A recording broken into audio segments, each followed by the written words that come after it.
By now you have a simple script you can say when your child says, I can't. That is if you watched the previous video. If not, don't worry, I will link it down below. However, today we need to talk about something just as important. So today we will talk about the 3 most common parenting responses that accidentally increase their child's anxiety and avoidance. Now, I do want to say something clearly before we begin. If you've done any of this, you're not a bad parent. You're a loving parent trying to help your child with the best tools you have available to you.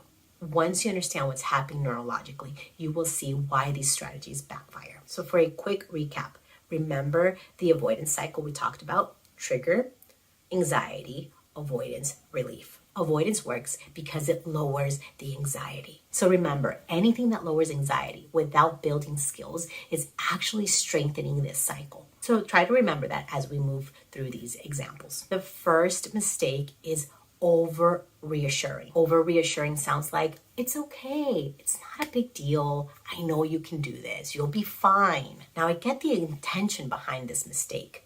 It is comfort. You want to comfort your child. However, there's a big mistake here. When we minimize the fear here or the uncomfortable feelings, the nervous system feels misunderstood. And when the nervous system does not feel understood, it escalates. Now, reassurance without building skills creates dependency. So your child begins to internalize things such as, I need someone in order to be able to do something, instead of saying, this is hard, but I know how to do it. Or this is hard, but I can figure it out. Through reassurance, your child internalizes things like, I need someone else to calm down. But what we really want is for them to be able to think to themselves, I can calm myself. Now, mistake number 2 is rescuing, and this one is very hard. This may look like you finishing the project for your child, you communicating with the teacher, or jumping through hoops to make accommodations. Essentially, this means you are solving the problem for your child.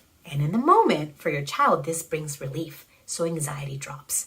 But what did the brain learn through this? I'll tell you what it learned. It learned, I can't do this. I can't handle it. So although rescuing removes discomfort, it also removes growth. And growth requires tolerating manageable discomfort. Now let's talk about mistake number 3, and that is lowering or removing expectations. And this often sounds like, maybe you're not ready for this yet. Don't worry, we won't push it. You don't have to do this today. Now, sometimes temporarily flexibility is appropriate and much needed. However, when expectations disappear altogether long term, so does the ability to build resilience. Remember, kids build confidence by doing hard things, not by avoiding them. Now, let me clarify something. We don't want to force, shame, or overwhelm anxious kiddos, but we also don't want to protect them from every single hard thing. Now, the goal is support plus expectations, not support instead of expectations. Now, this beautiful balance is something that oftentimes parents haven't been taught. Now, anxiety decreases when 3 amazing things happen.